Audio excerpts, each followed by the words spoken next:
Would you be in favor of a Jadzia and Quark tryst? I just think she's on a sexual safari and he is one kind of animal.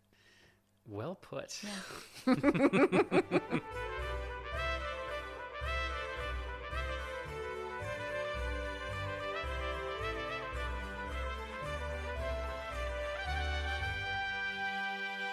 Hey everyone, I'm Cole Paulson. And I'm Lily Rawson. And welcome to Deep Space Wine, a podcast that attempts to recap and decode every episode of Deep Space Nine, the forgotten stepchild of the Garden Tome Plume. Fox wisdom to the wine, Cole? bottle wine, Cole? carpet sweep, Cole, are you okay? door bird, What is happening right now? zoo, help. You're just reciting beautiful poetry and I don't understand what you're saying. Oh, thank you. I'm fine. I was just doing a bit because of the episode. I was just Waylink. So, episode 4. BABEL. Look, not the hottest episode that we've reviewed thus far. It's got some high points. It's got some low points. It's got some amazing moments. Yeah. I don't think I've seen this since the 90s because I don't remember it being good. I've 100% slept through this episode. Yeah, exactly. I think it suffers for two main reasons, one of which is not its fault, which is just that if you're watching it in 2023, it just feels like a really bad COVID episode. Yeah, right? totally. Like a lot of triggering COVID moments. Yeah, it's like, why is nobody wearing a mask? God damn it. Right? Yeah. Where are the masks? Suspicious, surely. Come on. Like the whole quarantine room. Yeah, it actually got me thinking about if we'll ever want to consume sort of COVID-esque stories. Yeah. I suppose I liked that the virus was so silly, obviously until people started getting horrible fevers and dying. Sure. But before that, it's like kind of a barrel of laughs. It's silly, but with the COVID stuff and the quarantine and the lockdowns, it's just a little too real for me. Yeah. I was also thinking about how I've got a few friends who are speech pathologists. And like, is it okay to be joking about aphasia? Like, that's pretty serious. Yeah, well... People with head injuries and strokes, and we're just like, haha, word salad. I mean, maybe you were laughing, Lily. I was moved. Wow. All right.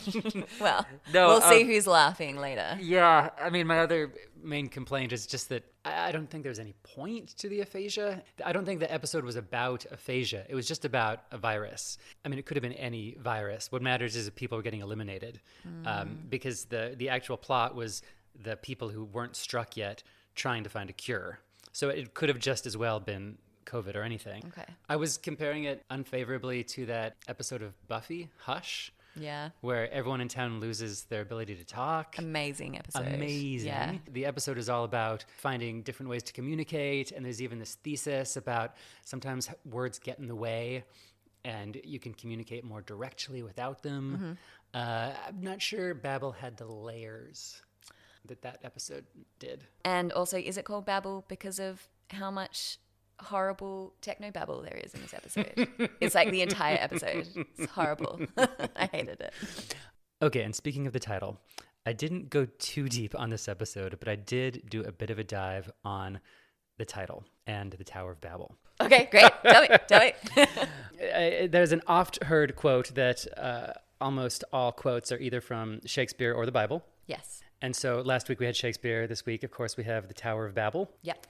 Right. So the Tower of Babel story is an etiology, which is a term for a myth meant to explain the origin of something, sort of like how the tiger got its stripes, etc. Right? And interestingly, a very similar story like the Tower of Babel is found all over the world, from Africa to Myanmar to the Americas, even linked to maybe the pyramids in Mexico, which is kind of cool. Yep. Okay, Lily, you went to Catholic school. I did. So, of course, the idea that humans built a tower to get up to the heavens. Can you recall why they were building the tower? Was it to converse with God? Yeah, so there's actually... No? I opened up the Bible, and it doesn't actually say. So I remember being taught in Sunday school that mankind was arrogant and wanted to rise to the heavens to stand alongside God. Oh. The story also comes right after the flood with Noah and the ark. Okay. And so Other people argue they're just trying to build a building tall enough to survive another flood. Sure. Basically prevention against All natural kinds of disasters. reasons for building a skyscraper. Right. I get it. Yeah. But it's actually a really interesting story. Genesis. Yes. These humans get together. They say, "Come, let us build ourselves a city and a tower with its top in the heavens, and let us make a name for ourselves. Otherwise we shall be scattered abroad upon the face of the whole earth." And then the Lord came down to see what they were doing, see the tower which mortals had built. And the Lord said, "Look, they are one people, and they have one language.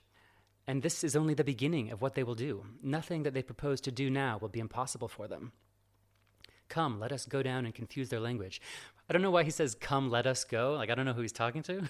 You've got some friends up there? I mean, you just got to do that in the Bible. But come, let us go and confuse their language. And of course, he scrambles all the languages so they can't communicate and they can't finish their tower. And they scattered all the corners of the earth. Sure. It reminded me a bit of the story of Prometheus, where Prometheus brings fire to humans and earns the wrath of the gods. But the difference is that Prometheus was a god himself, and this is humans doing it for themselves. Right. Now, Star Trek taught me the word humanism as a teenager. Oh, thanks, Star Trek. Right? Yeah. So humanism is, of course, this idea to emphasize and even celebrate human agency and potential and progress. Yep. So, Lily, I would like to propose that Star Trek is Tower of Babel, the sequel. Ah. Humanity Strikes Back, if you will. Yeah. Right? 'Cause it's Return of the empathy. Return of the empaths. God, it was right there. I mean, it's a story about humans trying to unite and work together and get to the heavens, but God thwarts them the first time. But Star Trek, they're like, you know what? Let's work together. Let's get up into the stars, because as it says in the story, once we do that, there's nothing we can't do. No. Nothing will be impossible. No. And so Star Trek's about saying, hey, let's do this. Yeah. Let's get to the stars, and there's nothing humankind Yeah. can't do. And it's like, sure, maybe along the way there'll be a ton of paperwork, maybe a pandemic. You know, it's just what's going to happen. Trigger warning. Yeah, indeed. Yeah, so that's all I got with the title. But That's all you got? Wow. Wow, Cole. Can you try harder next time?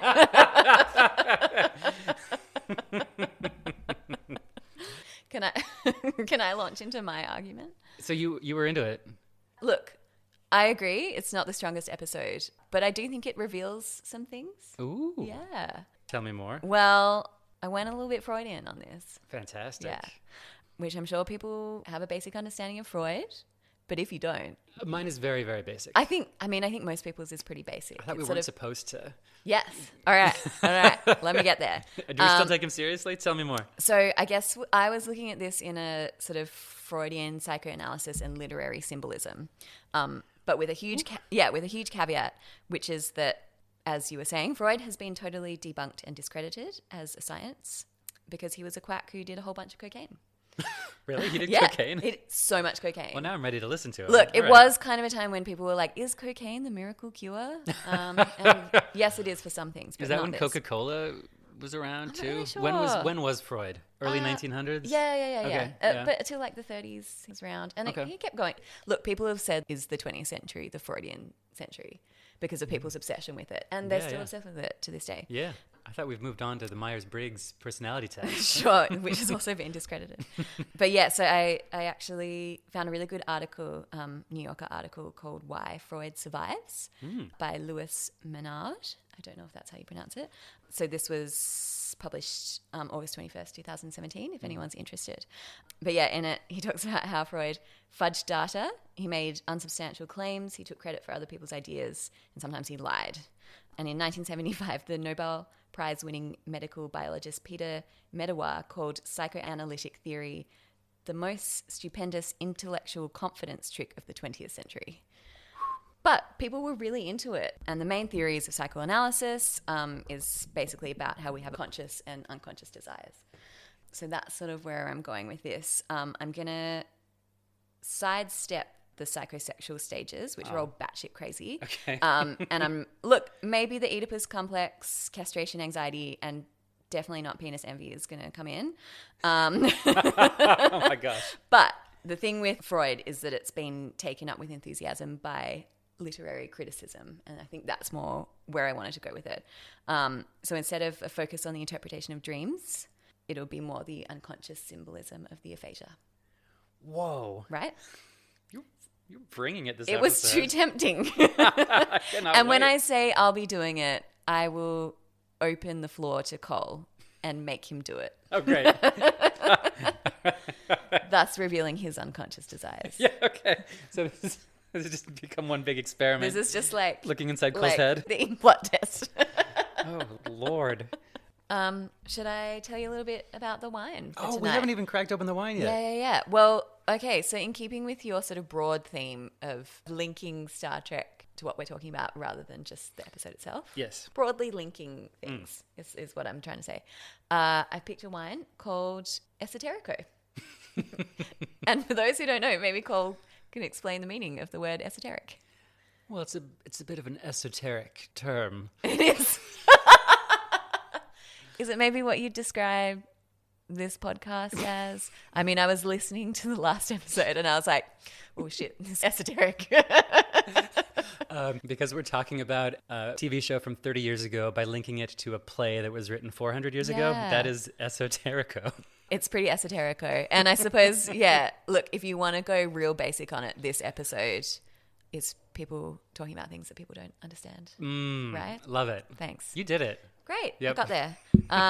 So the wine, it's pretty cool. It's actually what you would call a skin contact wine. It's also called an orange wine Yes. or an amber wine. And that's one of the first wines we ever had together. Is orange and amber the same thing? Same thing. Yeah. Same Okay. thing. Yeah. Oh, I remember when I had my first orange wine with you. Yeah. And you offered it to me and I said, no, thank you. I don't like white wine.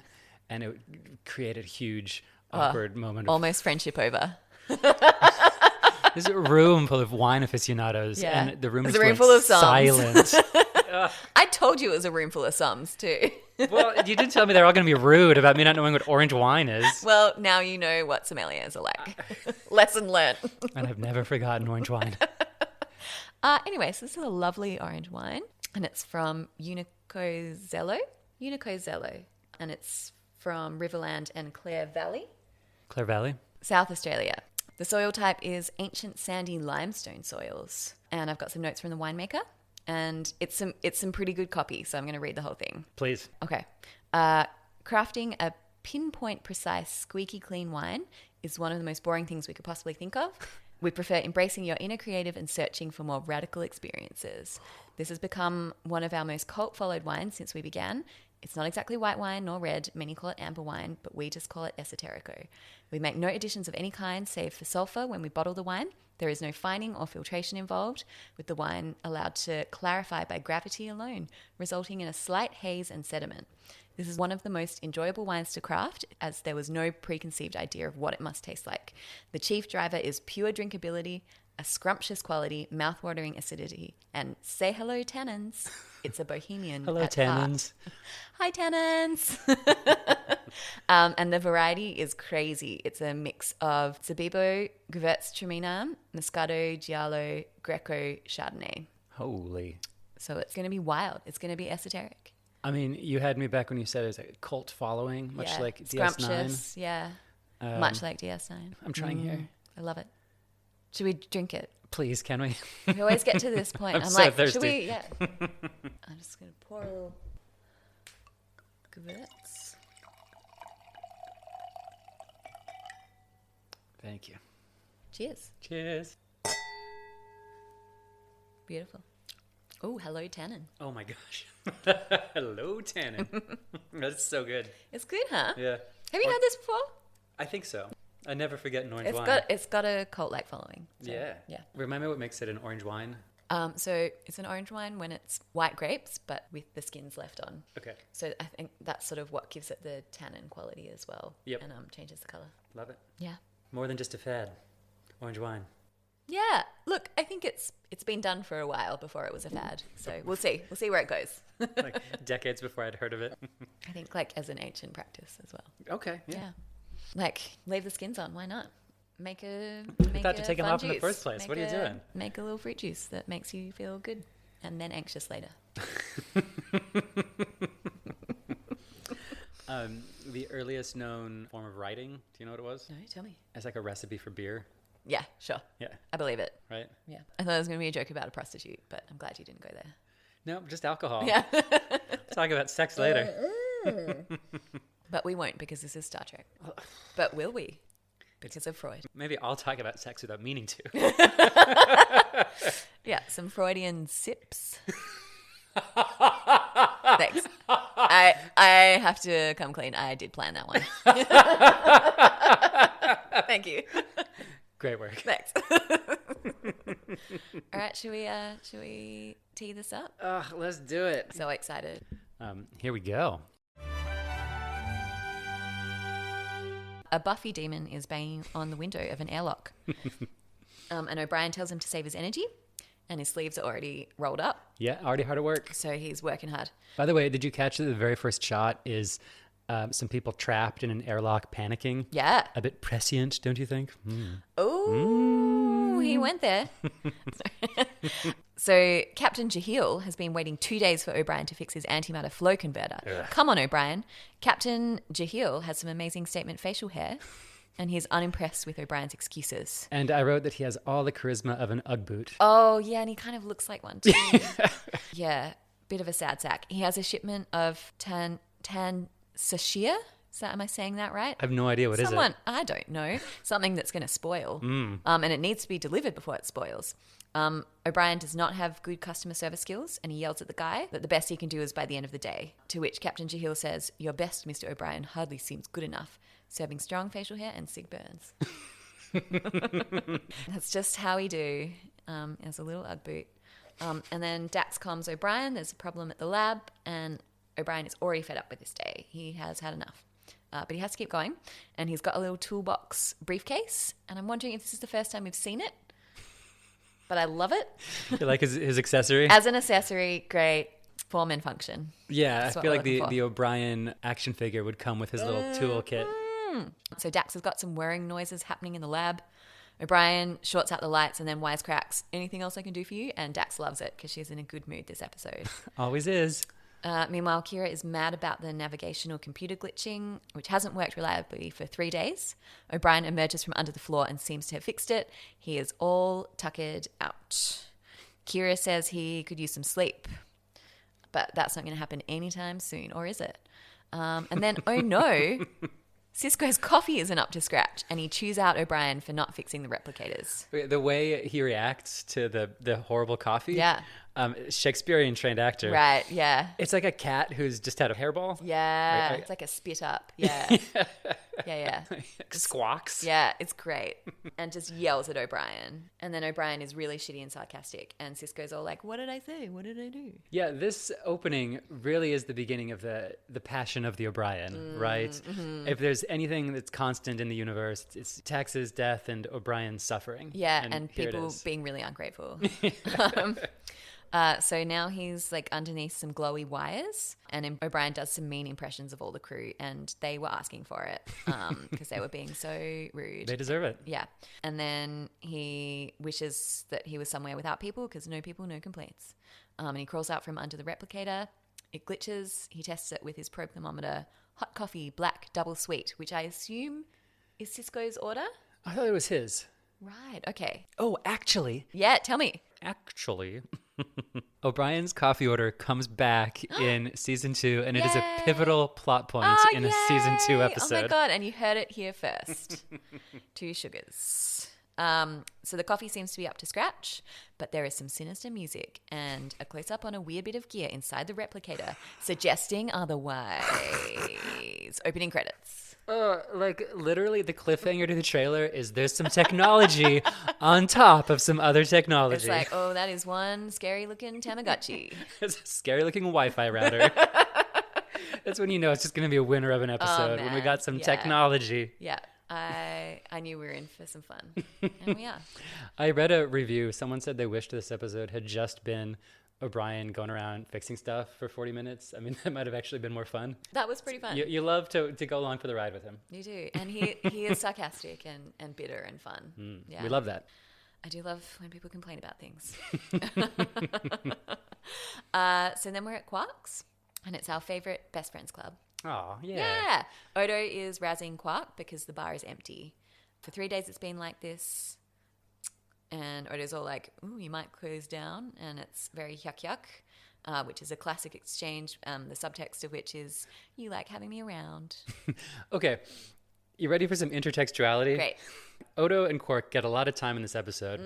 And I'm convinced that it has all the beats of a rom-com. Yes, it does. Right? Yes. So it starts out the classic couple who doesn't like each other. Yeah. It's your Harry and Sally. Yeah. It's your Liz Bennet and Darcy. Yeah. It's your like Benedict and Beatrice. Yes. Right? Yes. So it starts out with them, oh, I don't like you. Well, I don't like you.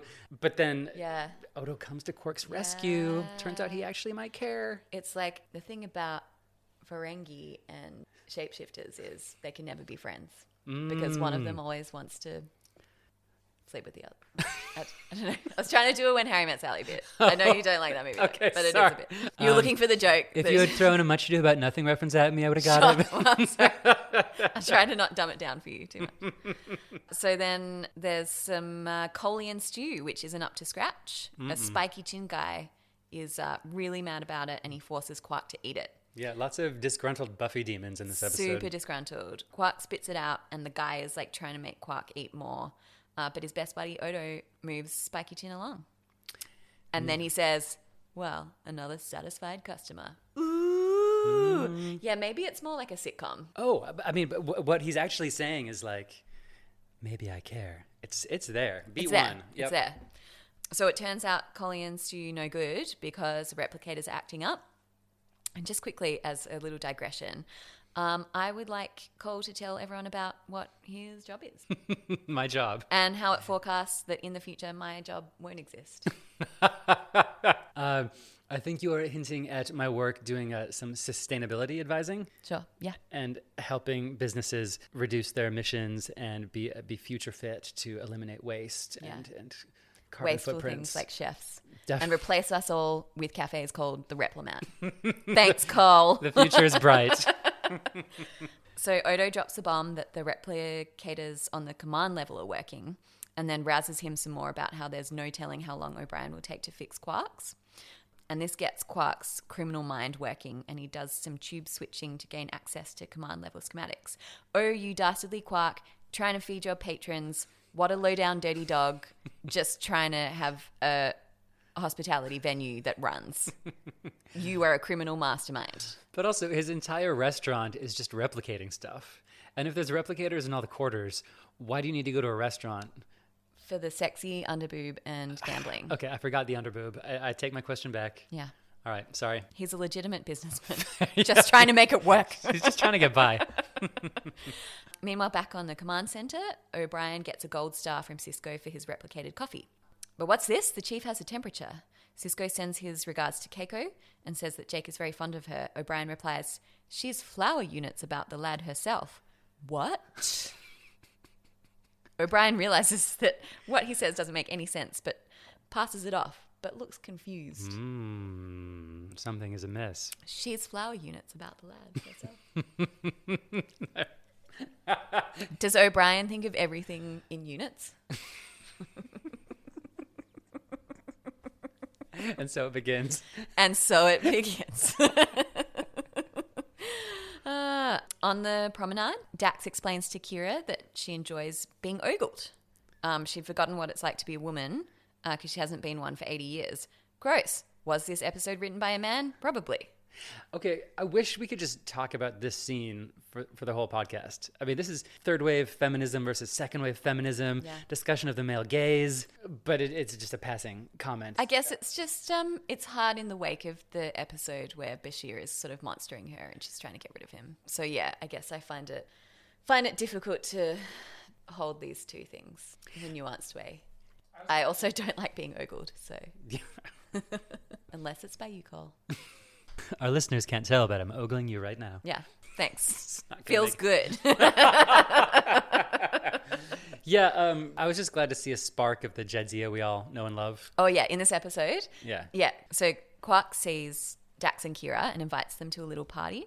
And Kira's like, what's all this? You cheat your 1000th customer?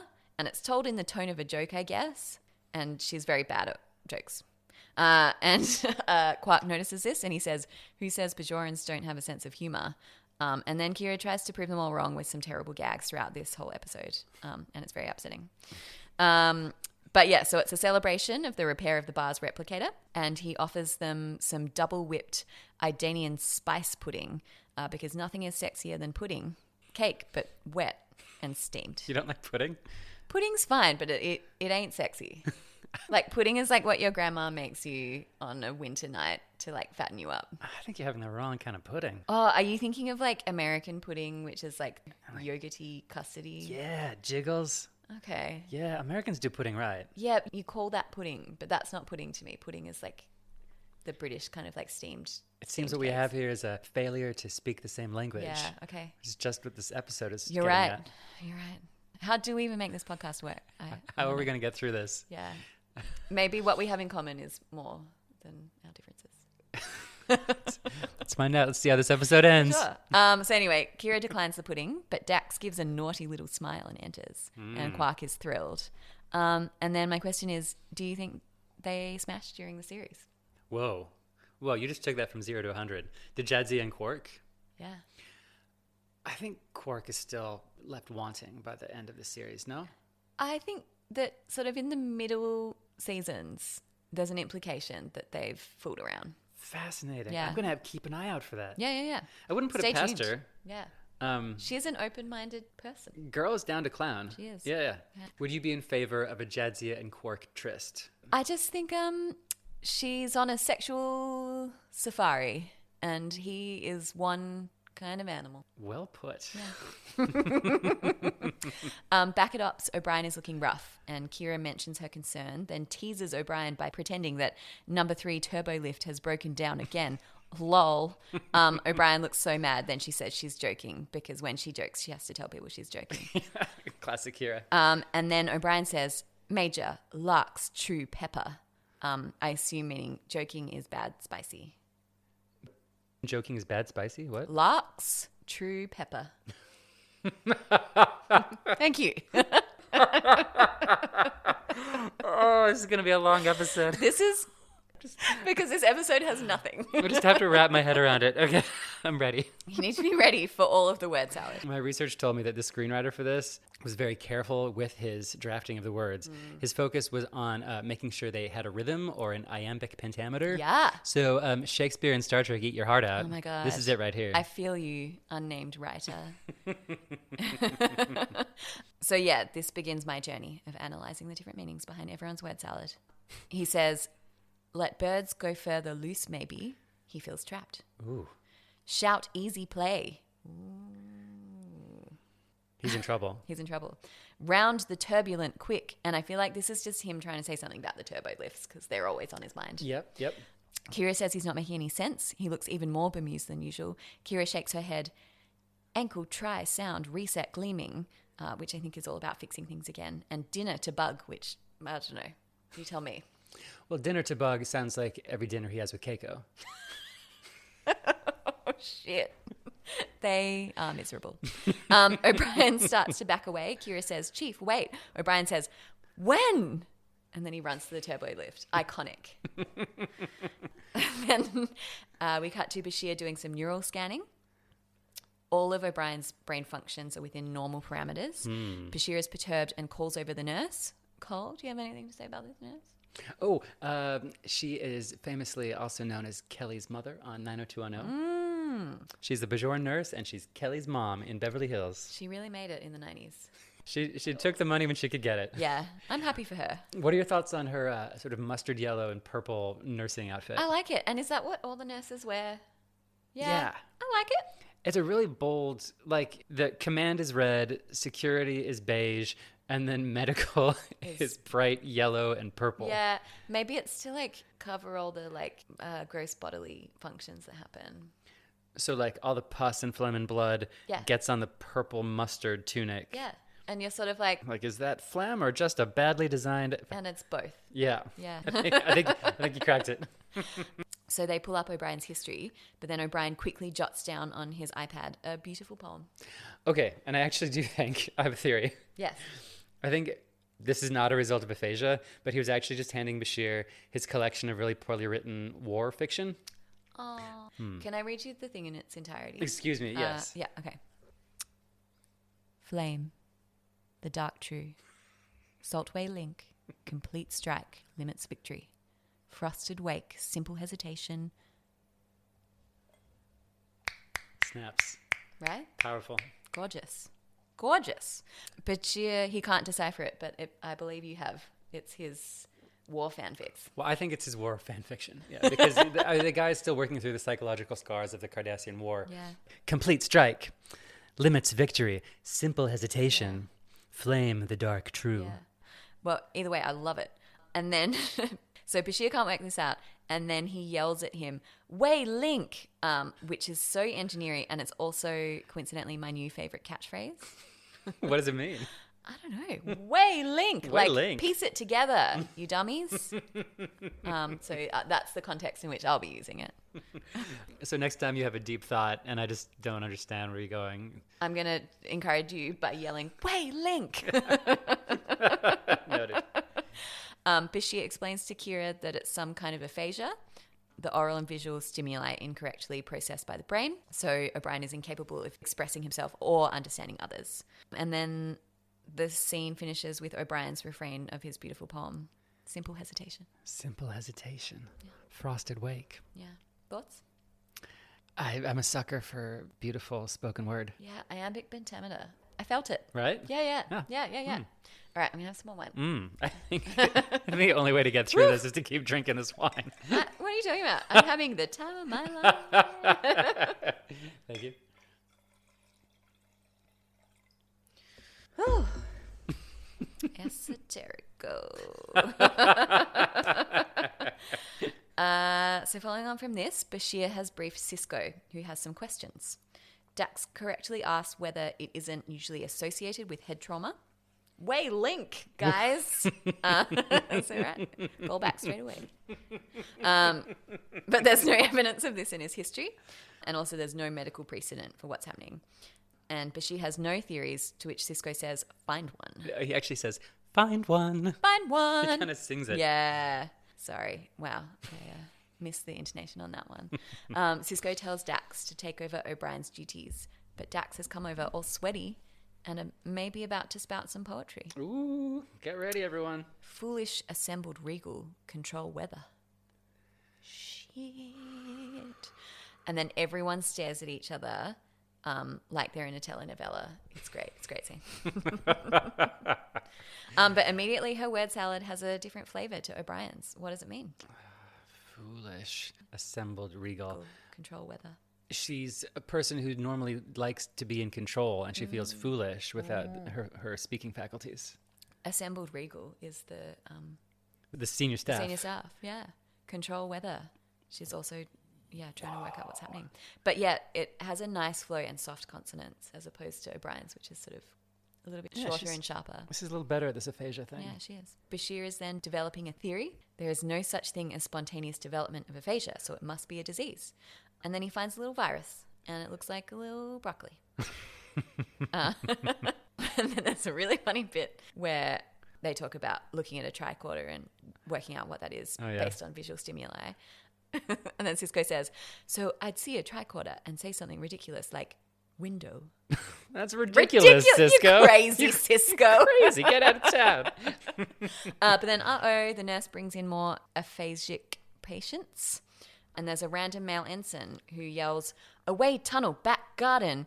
So obviously he's afraid of women's bathing suit regions. Does he want to, maybe have sex with his mother and kill her? Freud would have thoughts on that. Away tunnel, back the garden. Gross. Get your mind out of the gutter, ensign. Serious virus going around. I feel your face is so fed up with me already. So how am I going to get through this? I'm having the time of my life. Good. But so the station is put under emergency quarantine. Meanwhile, Odo is checking out quarks, which is booming. All the shops and businesses have been closed until further notice, but Quark claims that he is an essential part of the station operations, therefore he needs to stay open, and that everyone is on edge, so they need a harmless diversion like some underboob and hollow sweets and gambling. I mean, for me, this just triggered the debate about who is an essential worker. Right. Yeah, shit. Yeah. It's like when it happened for you? No, I was too busy loving their parsing rom-com. all the poetry. But I'm like, oh yeah, does this remind me of when I was working in a restaurant and it got completely shut down? Yeah. Nobody had a job, had to fire all the staff. And then that was great. I blocked it out. See? Yeah, this episode is like shoveling up some stuff that we had buried. Yeah. I'm sorry to remind you. That's where I went. Don't worry, I'll forget it after this glass of aphasia. But the spiky chin dude is very pleased with his Colian stew, which he was not pleased with before. Nope. And then Quark claims that fortunately Rom fixed the replicators, and Odo is suspicious. And he says, yes, very fortunate, also in a kind of telenovela kind of way. Yeah, there's a lot of, yes, telenovela. This episode doesn't go too deep. It's not a hard-hitting sci-fi. No, it's kind of, these are the days of your lives on a space station. Totally. Just with a virus. With iambic pentameter. Yeah, totally. Cisco and Jake get a scene. Jake, as always, is in a silly onesie, which is moss and dark green. Cisco is irate that Jake is late because he was at Nogs. Jake is worried about the quarantine. Cisco says it's only a precaution. And then Captain Jahil pops up. And he is like a stinky Ugg boot rearing its ugly head. But he says that he doesn't share Cisco's confidence. And Cisco looks so done with him. Well, he's the classic quarantine breaker. Yeah. Right? And who's actually really paranoid and afraid of getting sick, so he breaks the rules and ruins it for everyone. Again, triggering episode for me. Yeah. But you can understand where he's coming from in a way as well. Oh, definitely. Yeah. That's just it. It probably stirs some of the feelings I had when I was wondering if I should break quarantine to just go to the beach during lockdown, right? Yeah. It's all too real, Lily.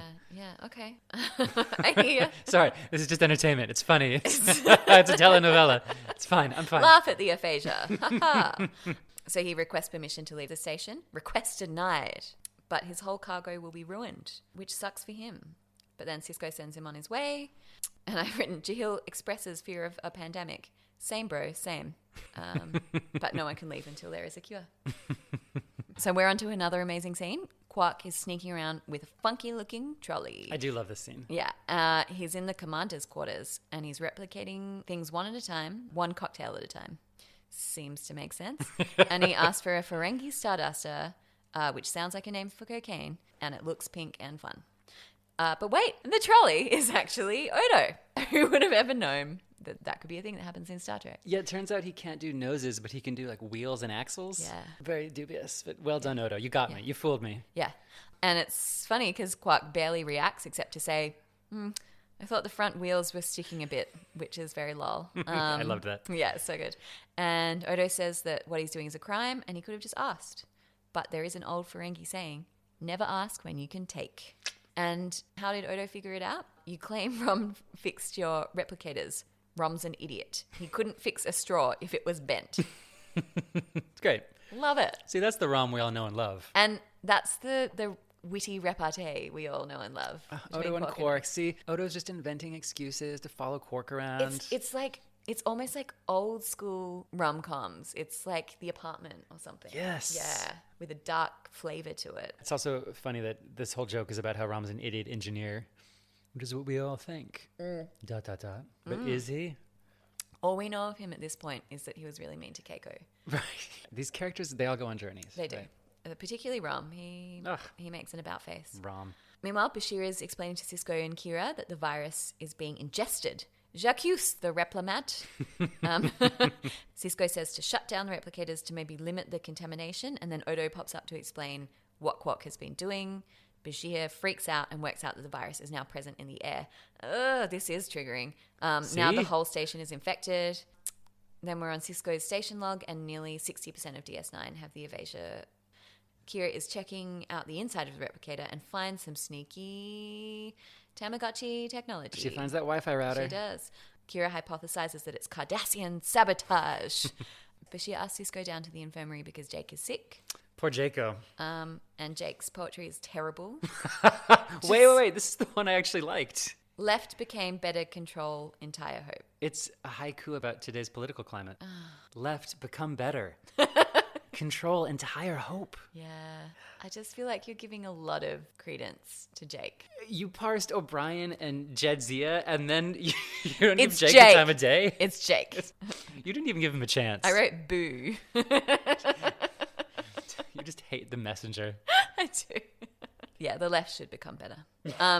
Bashir's converted some rooms into a hospital ward. I do find it's really silly that their solution is to just get all the patients together, even though their only symptom is they have trouble communicating. So let's just pile them in a room and force them to just lie down, because what else are they going to do? Well, there's nothing else they can do.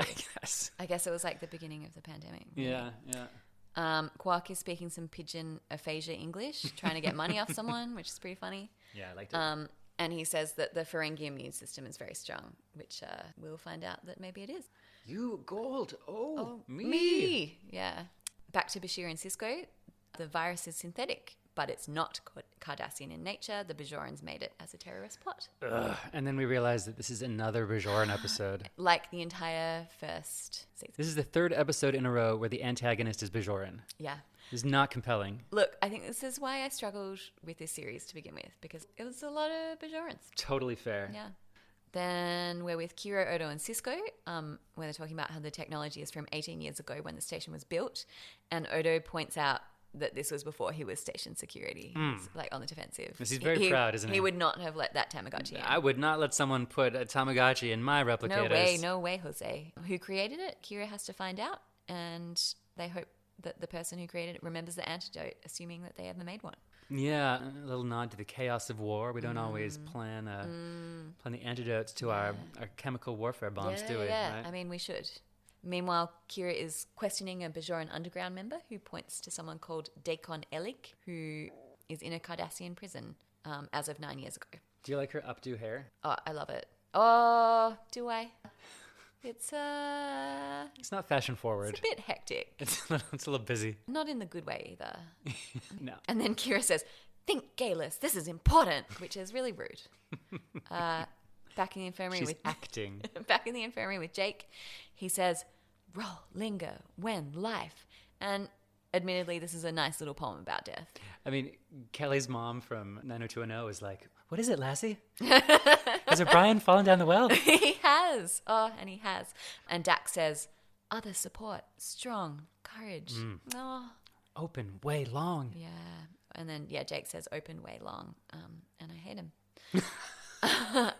And the nurse comes to Bashir because it's an emergency. So even when Jake is speaking absolute gibberish, he can't do anything right. I mean, delivery is terrible. This is the first time you've voiced your complete disdain for Jake's acting. That's it. All right, you suggested it was wooden in the pilot. Are you comfortable just like completely criticizing a 10-year-old like this? So comfortable. Okay, just checking. I mean, the dude's like 50 now. It's fine. Yeah. Come at me, bro. Please don't. I really like this show. He has a competing DS9 podcast. You A don't competing DS9 podcast. Give us time. Yeah. All right, we'll see. You don't want to make an enemy of him. No, you're right. I apologize. That was a great scene, and I love your poetry. Bashir and Sisko are discussing O'Brien, who's not responding to treatment. They're unable to lower his fever. Unless there's a cure, he'll be dead in 12 hours. Yeah, because the aphasia wasn't interesting enough, so they just have to say, "Oh, and people are going to die soon." Yeah. You talk some nonsense and then you die. Oof, isn't that life? Tomorrow and tomorrow. Yeah. And open way long. Roll linger when life. Other support. Roll linger when life. Strong courage. Yeah. I like roll linger when life. It makes me feel weird.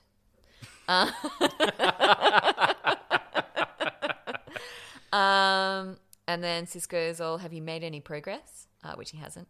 And Kira had better get her shit together and find out what's going on. You've got 12 hours before people start dying, Major. Also, Bashir mentions that the virus is a work of a genius. Anyway. They're not wrong. They're not. But it is sort of a bizarre way to talk about chemical warfare. Your future best friend is about to die, and you're like, this guy's a genius. And he wishes he could meet him. Maybe it's just really tactless. Like, maybe we're all thinking it, but you don't... Too soon, Bashir. Too soon. Too soon. So, Kira's trying to find some files, and she's hunting down this Dakon Elik, who was a geneticist and former member of the Higa Meta sect of the Bajoran underground, which we've never heard of before, and I don't care. But he was killed while attempting escape, which is unfortunate. Kira searches for the death certificate, which was witnessed by Sir Mock Wren. Who dat? He's Deacon's medical assistant. How It's convenient. just more Bajorans. It's a scene about Bajorans knowing other Bajorans and some Bajorans dying. I'm surprised you don't love this. There's a lot of Kira. Kira. Every setback she has in her search for this virus creator, she slams her body into the bulkhead because she's so frustrated. Yeah. It's a lot of season 1 and not acting. But don't worry, Nana. Cole loves you. She comes around. You'll come around too. And then back at Quark's. Quark is playing Dabo alone. And Odo pops by for a quick little chat, which is really cute. Okay, so this whole scene, Yes. I mean, there's so much beautiful subtext, right? So if I may. So Quark suggests they play Dabo, and Odo admits that he's a little nervous about it. And this is just all sexual subtext. I know. Quark said, "Is it your reputation you're Yeah. worried about?" Odo says, "The truth is, I've never played Dabo." Yeah. When Quark says, "Let me teach you. It's Well, simple." he's like, you've sat here for all these years and you don't even know how to gamble? Ugh, right? Exactly. Yeah. Let me teach you. It's simple. I'd be happy to show them to you. But then it's too much for Odo and he pulls back. He's like, another time. Yep. Cisco needs him in ops. So what did he come to Quark's for then? I mean, as Odo says, "I've got my eyes on you, Quark." I mean, that's actual text. It's all there. You've really got me. This whole thing, like every character dynamic has sexual tension. You've infected my mind, and I can't not see it now. Yeah. Infected like a broccoli virus. Lauren Phaser, Ren. Complete strike, Saltway Link. And then the scene ends and Quark exclaims, Dabo! I thought it was sort of sad, like, Dabo. Dabo. Yeah. Oh, you're right. But then Bashir is still trying to find some answers. And he says, "Computer, replay morning." Uh-oh. What? Glass lunch judge a bin to let it. Glass lunch judge a bin. To let it. It sounds like a drama warm-up. Yeah. Glass lunch judge a bin to let it. Like, and Bashir Harsh would have. consonants. Yeah. Lack of imagination. That's Bashir. But then he does have a beautiful poem when he tries to look at the evidence, which is dismount, member print, Oh my. excuse colour, away, right, 49C, contact, mind straighten, unsaid, negligent, gold window, hinder, squad performance, then loud bush, it went, grey relish equal, hook, goal, rope, honeymoon, dolphin, sky drum. I think the finale is best. Honeymoon Honeymoon, dolphin, dolphin, sky yeah. drum. I like dismount member. Yeah. Wow. Hinder squad performance, loud bush, it went grey. It sounds like really noisy sex. I feel like maybe that's what sex with Bashir is like. We'd have to ask Garrett. All right, dismount member. Sky drum, dolphin. Excuse color away. Yes, there's a lot to unpack there, so A lot or absolutely nothing. nothing. you decide. Kira's still trying to find Dr. Cermak Wren. He's serving as the chief administrator of the Ilvian Medical Complex. Kira calls him and immediately accuses him of helping Deko Elig because she's a consummate diplomat. And accuses him of planting the aphasia virus 18 years ago. And he hangs up, but Kira is triumphant. Why? This scene actually really annoyed me. I mean, she somehow is just convinced that this guy can help her with the cure. I mean... She's good with hunches. She's got a hunch. She knows how to smell a rat. I mean, lots of building tension as she's just basically going through the Bajoran white and yellow pages. Totally. Trying to find these guys. So then, meanwhile, Odo is explaining to Cisco that he's only a security officer, albeit a very good one, but he can't run station operations. But he's all that Cisco has got because everyone's been taken down by aphasia. Kira reports that she's found the scientist, and Cisco stands over Kira and rages around and intimidates her and says he can't allow her to break quarantine. It's kind of a scary scene. Yeah. Well, but it's also a really dumb idea on Kira's part. And Odo says, "Oh, Cisco, you better let her go. She's all we've got." Yeah. No, there's an entire planet. Like, there's no reason they can't just ask Yeah, some can they people call who haven't someone been, else? right? They're not stranded in the middle of nowhere. Is everyone just like, fuck DS9? You are your own thing, and I will not get involved. And so then Cisco gives Kira permission to fly off in the runabout with the complete likelihood that eventually this virus is going to strike her and she's not even going to be able to fly a runabout. Yeah. This is a horrible plan. Yeah, terrible. Then we just get a little scene between Jake and Cisco, and I've only written about it because I know you find that very touching, Cole. No, not at all. The writers of this episode just kept mentioning how proud they were of the Cisco-Jake moments. Right. And I was like, oh, right, you have a scene with a father and son. Congratulations. And he like kisses him on the head. Yeah. And that's a big deal in the 90s, I guess. Yeah, I was underwhelmed. Then Odo's in ops, and Jahil is causing a ruckus. So I actually find it really adorable. Odo does this thing when he's in over his head. Yeah. He's like jerking his head around, Yeah. looking sort of panicking. And it's really adorable. And I don't know if it's an intentional choice on Renee Aubergine's behalf. We gotta learn his name one day. Sure. Like, speaking of alienating people on this podcast. Sorry, Renee.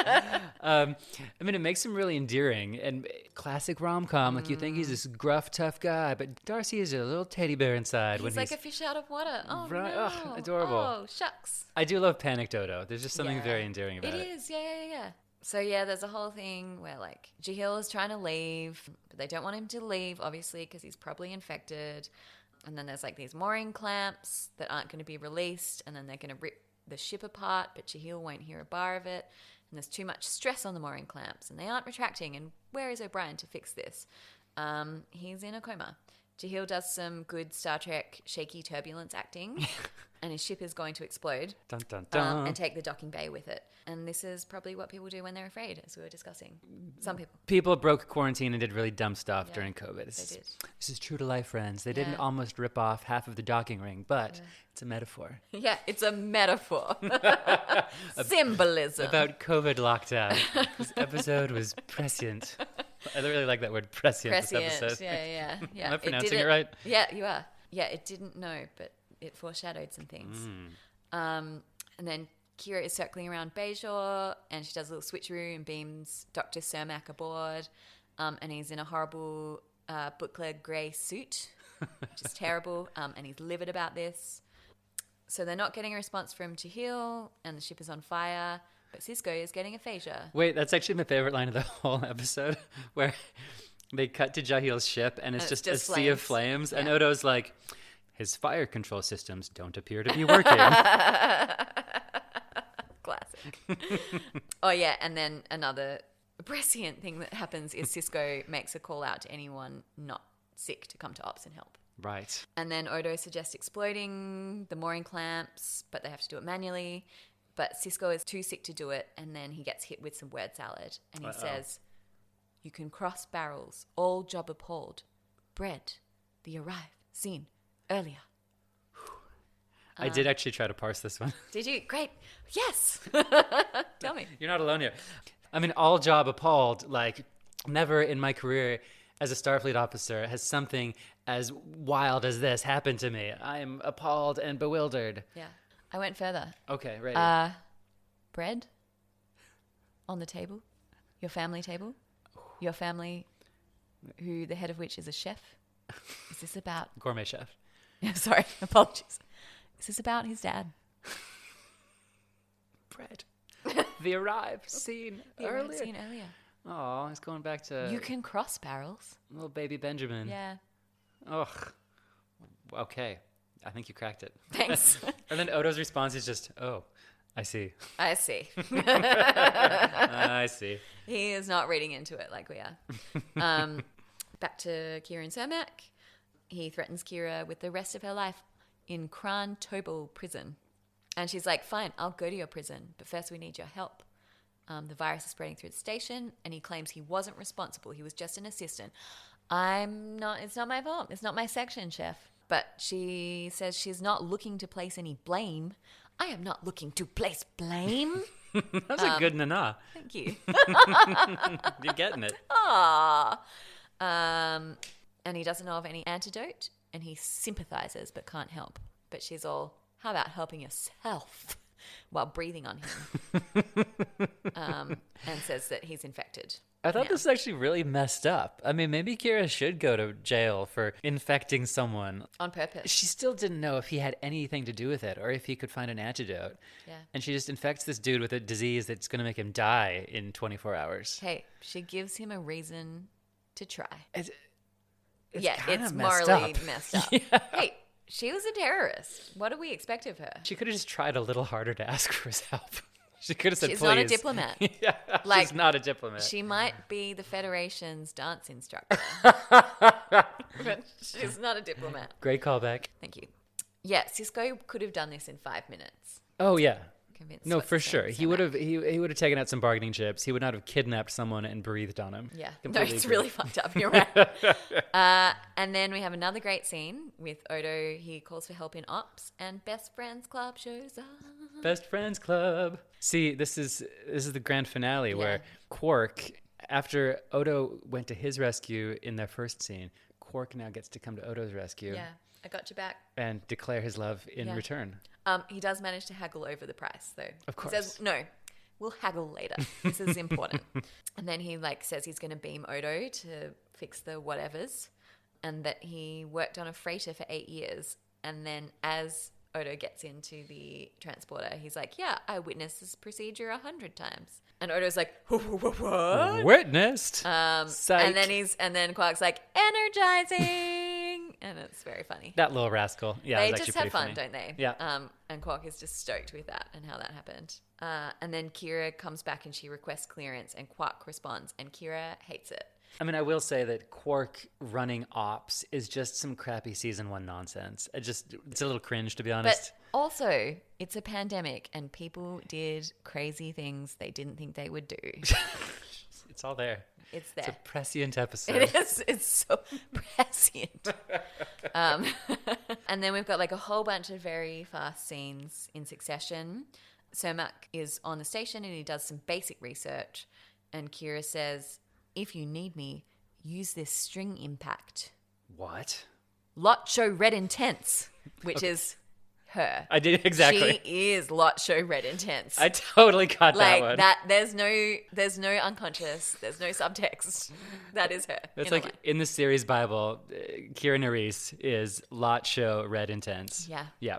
And then Odo is moving through some smoke and fire, and he saves Captain Jahil. And Captain Jahil says, "Dog fellow distance." Yeah, that one gave me nothing. Is this about Jahil? Is this about Odo? Who's the dog? Odo's the puppy dog. Yeah. And it's taken him a long time. He's come a long way for him to be ready to be vulnerable and intimate with his friends and his lover in this episode. And his Captain Jahil, who he's met now. Like, dog. And Odo replies, "Yeah, tell me about it." So good. Oh, Renee. Just classic sitcom.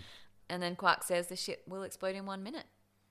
Cermak is close to finding a cure and says it again, marvels at how brilliant Daikon was for creating this virus. Yeah, it's going to it kill is everyone. creepy that And then he just finds the antidote. Suck it, Bashir. This guy did it in 5 seconds. Right. And then Quark says it's 40 seconds till the ship explodes. Odo does some adjustments, and Quark is genuinely scared for him. Also for himself, because I think it will blow up the station. But mostly for Odo. Mostly for Odo, his beautiful dog. But then they pull it off, and the ship falls away from the station and explodes elsewhere. Everybody is safe. And then he says, "Quark to Odo, you still with us?" And then there's a pause. Odo replies, "Try not to sound too disappointed." Those two. Great. For me, it was like the end of an action movie when all the emergency vehicles are starting to swarm in, but our two lovers don't even hear them because they're just can only see each other, and it's just become so clear. But there how still much- has to be a bit of a wisecrack. for sure. You can't have full schmaltzy schmaltz. There has to be a joke. Mm-hmm. Quark brings up now about my pay, and Odo does this. He's just livid and he's shaking, but it really gives him a reason to live, to haggle with Quark. It's so true. Yes, these two, it's a match made in heaven. And then it's Cisco's station log, and things are returning to normal, or whatever normal is now, I guess. And then they're back in the command center, and he says to O'Brien, "Good to have you back, Chief." And he orders coffee black. But it's wrong. Uh-oh, And Cisco yells at O'Brien. He does. Because you fucked up. You almost died, but you can't fix my coffee. He does that like hairball squawk again. Yeah, with the teeth out. I mean, what sitcom ending is this? It's like, oh, classic Cisco and O'Brien. Yeah. Dun dun dun dun dun dun. Exactly. Yeah. Dude, it's like it shows you just how thin this whole episode was when they just have to end it with a sitcom joke. Like, oh, ho, ho. O'Brien, is he ever going to get it right? Find out next week. So, yeah. Any further thoughts? Oh, okay. I was thinking the fashions in this episode were so terrible. Yeah, nothing great. There's nothing worthy of Fashion Watch. So Agreed. I was thinking we could rate our favorite poem. I was hoping you would ask Poem me. Watch! Iambic pentameter time. Yeah, what was yours? Okay. For me, this is some strong contenders. I think Bashir's Honeymoon Dolphin Sky Drum Sky Drum. deserves some recognition. Silver medal. Yeah, silver medal. But the one that really has just lived with me ever since the episode, and I just have been pondering ever since, is from Jake Sisko, where he challenges us all as progressives. He says, left, become better, control entire hope. Yeah. See, I'm putting it out there. What are you putting out there? I think you went too deep on It's Jake Sisko. He grows up to become a writer. I mean, if anyone was actually spouting sense. Yeah, but his writing is terrible. Have you read his writing? We'll get to later. You don't know his writing. What? They do excerpts of his writing? Do they? Yes. Oh, no. Okay, it's probably We terrible. know it's terrible. Oh, poor Jakey. Look, I actually think roll, linger, when life is... Roll, linger, when when life life creeps on this petty pace from Yeah. day to day. out, damned honeymoon dolphin. Open way long. Yeah, Flame the dark true. yeah. Way link. Ugh, I think this whole episode was a shout easy play. Yeah, it was. Look, I had fun. Oh. Sounds like you trudged through the mud on this one, but I actually had a great time. I think I had to allow myself to get probed by Freudianness. Yeah. And it took a while for me to really ease into it. Look, speaking for myself, once I get past my penis envy, I can just really enjoy myself. There's hope for everyone. Let me know when you're over it. You know how women be. It's not easy. Like it's not your fault, Lily. So we covered Freud and Yeah, Babel. we peered inside each of our heads and the heads of all the Deep Space Nine characters. Yeah, we looked at Jake's brain, and Cole said, "Amazing," I and thought he was "Eh." our future, and you were Yeah. unimpressed. But are you convinced that Star Trek writ large is the Tower of Babel? Do I think this episode did that? Do I think this episode did much? Actually, I think this episode... All right, hear me out. My thesis is that the universal translator is the most important technological advancement of the future. Yeah. Because it allows everyone to come together and do amazing things and Yeah. explore the stars. But then when the universal translator is broken and we cannot talk, that's when we're thrown into disarray Yeah. and we're left hearing bad haikus. I think you mean beautiful haikus. Well, Depending on the writer. Eye of the beholder, isn't it? Yeah, you're really into Dax's nonsense, weren't you? I love Dax's nonsense. No. Have we done it? Any last thoughts? Castration. Look, sometimes Oedipus complex. I don't know. sometimes aphasia is just aphasia. Yeah. Maybe it's just a phase. Yeah. Has this wine given us aphasia? The wine. Yeah. It's good. It's good. Well, my Freudian mind is blown. I've accessed layers of my subconscious that I didn't even know were there, Lily. So thank you for challenging me to look below the surface of this episode and myself. Let's go on this dolphin honeymoon anytime. Maybe same time next week. I guess all I have to say is open way long. And goodbye. Bye.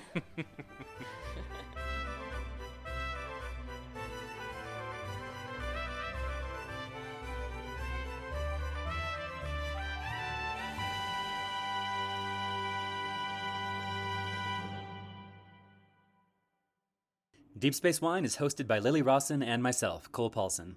Music by Secle Nouvelle, artwork by Danielle Vernelson, and special thanks to Bloom and Izzy Rawson, Deep Space Nine's newest fan.